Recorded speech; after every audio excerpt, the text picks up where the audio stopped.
I hope you enjoyed my short One Night Cheat. Today I want to go over, first of all, what the story really was about and why I chose to write it. So if you haven't seen it already, please check it out via the link that's in the description. I started writing One Night Cheat during the COVID lockdowns, as many people were kind of reevaluating their life choices and seeing the difference it was making in their moods and frame of mind to go from spending 8 hours of their lives at work to 8 extra hours at home. And quickly, a lot of people realized the importance of every minute in the day, and where you spend your time and whom you spend it with is in a way what makes who you are, much more than trivial things like your job title or where you went to school. And so that was kind of the point of the characters, Tony and Jackie, that they could have become great people, but what their whole lives kind of only was for them was rudimentary, pursuing new material things and social status, with no consideration for what they created for themselves in the present time. I did base them on real people I know, and I'll come back to that later. But that wasn't the point. What they are is a representation of what the typical modern couple is, which is many things at once. But mostly I think it's really nothing concrete at all. I mean, if you look back, say, 60 to 80 years ago, you could be with someone for many reasons, but mostly it was an obligation. Either socially or financially, it was a thing to do. But today, the pressures of commitment are just not there. So when you take someone like Tony, who is definitely under a lot of pressure from his daily life, but also from the choices he made and having to keep up with them, when he looks at his life and at his apartment and the things he has, he might equate all his hardships with his current situation, like his life with Jackie. And that might be why he's, for the most part, never addressing his present situation when he's trying to console Jackie. What matters is the future. I wish I could tell you that I'll always feel the same way about you. Listen, the only thing that matters is the future. He's trying to evade the fact that he still has to work hard to create the life he wants. And you could say the same thing about her. She's materialistic, so she finds comfort in having support from Tony. But she has this kind of disconnect between what she has to give as a partner to be with him and what she's allowed to take back. You can see that in her wall of diplomas, for example, which is not a bad thing to have, all those degrees. But when it's paid for by someone else, well, that's different. So both of them are unsure about their current situation. But what's next for a couple like that? That brings us to the main idea behind the short. What do you do with your desire to give up, to start over? As the quote goes, alone you can go fast, but together you can go far. So obviously it's better for one's future to focus on the relationship and to continue to grow. And if your partner's desires and values align with your own, it's better to power through. But what if your current situation doesn't allow you to do that?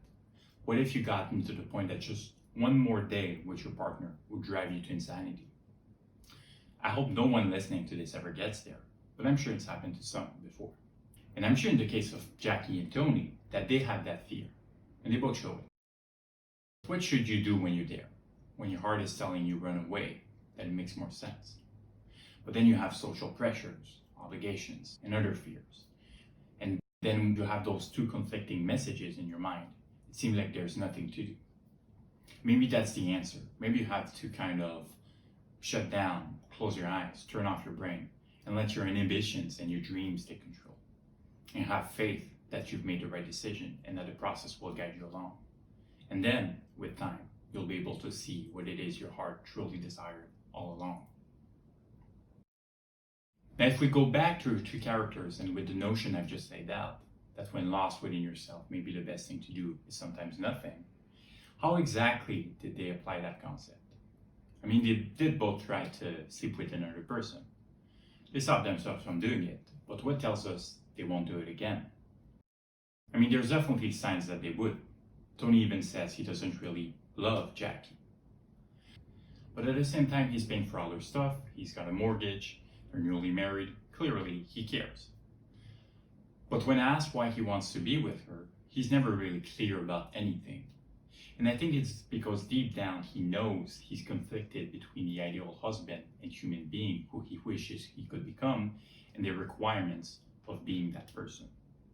People say fake it till you make it, but what does that entail? What do you actually sacrifice living a life that's not your own?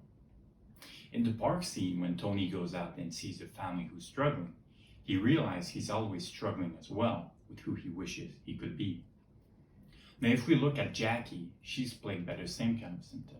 She's of college age, and the way I wrote her character, she was kind of a collection of a few women friends I had from high school who I saw in such high regard back then, because I think they used to fit so well in that teenager reputation-based environment.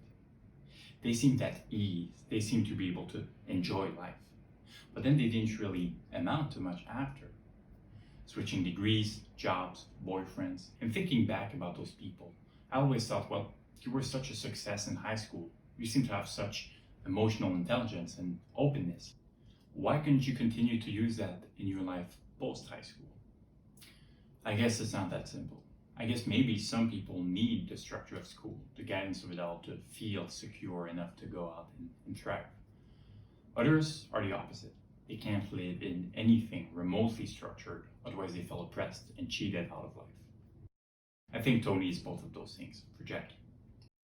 That's why she's staying with him, even though she prefers thinking about other people, and even though he is too. But then again, he seems to be constantly trying to do good, and that is comfort for her.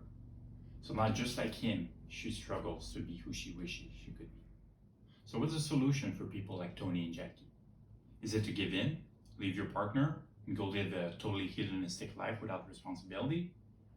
Or do you keep fighting, even though you can't stand the person you're becoming? Now, there are certainly times where both of those are valuable. But how do you tell the difference between when it's time to fight or let go? I think you kind of don't. It can only come naturally.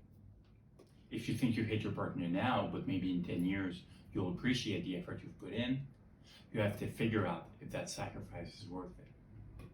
And so I think what it comes down to is who you want to become.